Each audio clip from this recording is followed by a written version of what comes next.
Matagumpay na naaresto ng mga kapulisan na ang tinaguriang street-level individual matapos ang ikinasang bypass operation sa Davao del Norte. Narito ang report mula kay Patrol Woman Queenie Babes Arindain.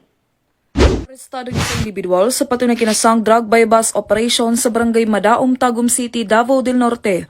Nito lamang ikadalawa ng Agosto taong kasalukuyan.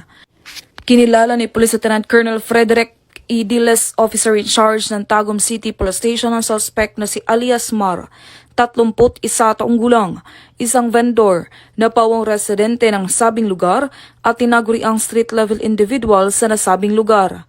Ayon kay Police Lieutenant Colonel Diles, naresto ang suspect sa kipagtulungan ng mga personahe ng Tagum City Police Station, First Davao Norte Provincial Mobile Force Company at sa koordinasyon ng Philippine Drug Enforcement Agency 11.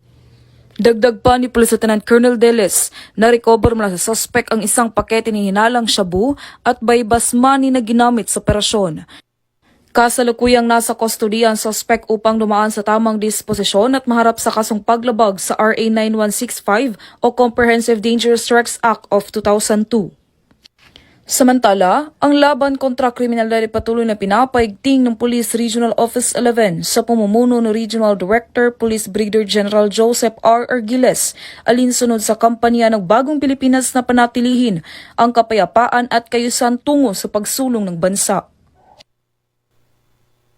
Mula dito sa Police Regional Office 11, ako yung PNN Correspondent Patrol Woman Queenie Babes Arindain, alagad ng batas, taga-taguyod ng Balitang Pulis.